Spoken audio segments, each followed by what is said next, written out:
Alright, so at this point I'm going to go over the hardware that's included with the kit for you guys. This right here is the L bracket. You're going to use this to partially mount the horns to the aluminum base of the slingshot, and also to, of course, the horn base itself here, those two holes.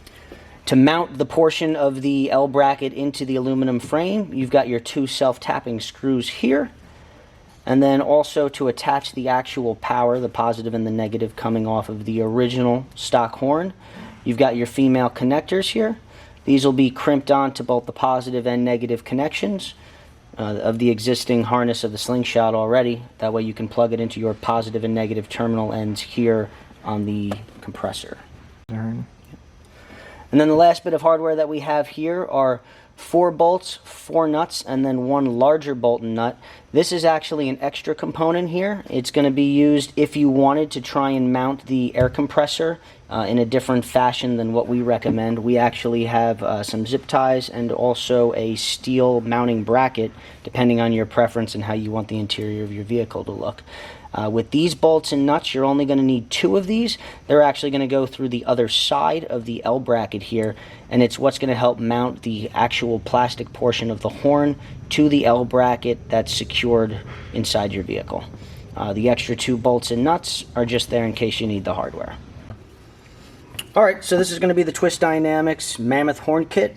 We're going to show you how to do the installation for this. It's pretty straightforward, not a lot of moving components to it, so we should be able to walk through this pretty quickly. First thing you're going to want to do is take your air hose here, and you're going to want to connect it to this portion here that the horns actually screw into. And that's done simply by sliding it all the way up till the hose touches the base of this nut here. Alright, and the reason we do that beforehand is it's just easier to get a grip onto it. The next step is going to be to screw your horns into the actual component that's holding it here. Now it's important at this step to make sure that you've got your holes facing downward. This is how you're going to mount this to the frame inside the vehicle. And we have figured out at least that it seems to go a lot easier and fit a lot better if you do the larger horn on the left hand side or the driver's side. Alright, so that's going to screw in snugly. You're going to do the same thing with the smaller horn. Alright, so that way we got both horns screwed in, and we've got the one side of the hose connected to the line. We're going to connect that other portion of the line here to your air compressor. And it's actually going to go on that little spot right there.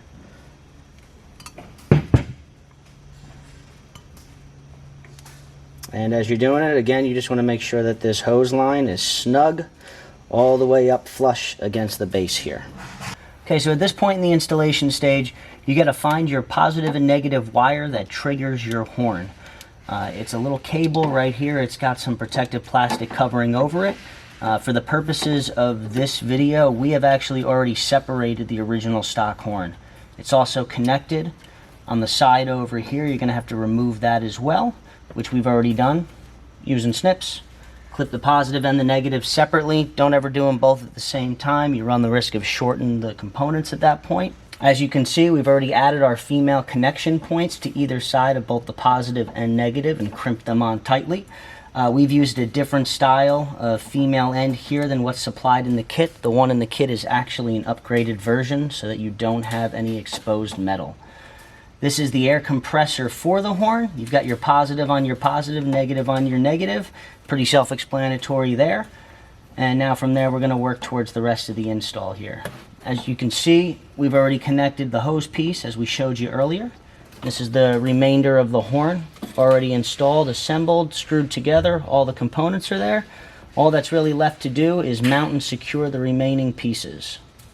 Alright, so this is the mounting bracket that's included in the kit here. Little piece of steel. On the interior portion of this, you're going to notice 2 of the self-tapping screws that we supplied in the kit here.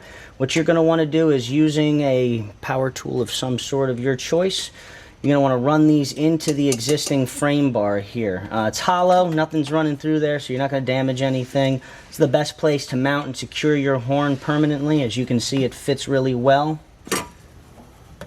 in this entire section here without hitting the hood when you go to close it as well. So now that we've already secured that and run the self-tapping screws through, which we recommend you use in an 8mm socket to do so, it's going to give you a better grip on it, even though you can also use a flathead screwdriver. You're definitely going to be able to get more power behind it using the socket head. And these are the screws that we're talking about right here, the self-tapping ones that'll allow you to mount this into the frame. At this point in the install, we're going to actually attach the back portion of the horn here to that metal mount, the L bracket here that you've installed onto your frame. And the way we're going to do that is with 2 of the 4 screws and nuts that were included in the kit. You're only going to need 2 for the install, the way that we're showing you how to do it, but we included the extra 2 in there just in case you need them. And all you're going to do is mount and line up the holes, as you can see here. Go. And taking your screw, you're going to want to insert it from the back. Now you can insert it from the front side. We just think this gives you a cleaner look here if you tie it off on the interior portion of the horn.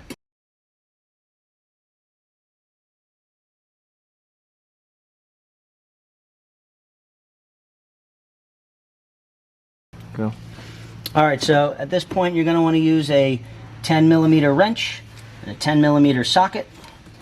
The wrench is going to go on the interior to hold the nut in place. You're going to use the socket to tighten down the bolt on this side.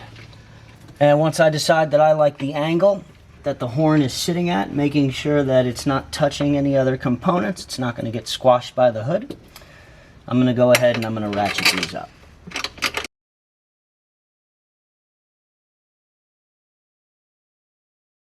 And that's not going anywhere. You're all set. You've tightened it up enough. Okay, so the only thing left to do at this point is you got to snug up the air compressor that we've got sitting up front here. And then, of course, also you may want to rework the air line. We like to snug it underneath this little T40 bolt under here. You don't have to mount it in any way, shape, or form. And remember, you don't want to pinch it at any point because it's going to obviously restrict airflow to your horn and it's going to affect the sound of the horn. To mount the air compressor, we give you guys 2 options here. We include a couple of black zip ties. We've also got a steel bracket as well. I prefer to use the zip ties here. I think it gives it a cleaner look, but that's just me. So I'm going to show you where we recommend running the zip ties through and or the bracket. Okay, so we're going to run our bottom zip tie through this little hole right here. And then we're going to run the other one up top a little bit further just to secure the lock around the frame. Okay, so like I said, at this point we're just going to snug up the air compressor here and we will be all set.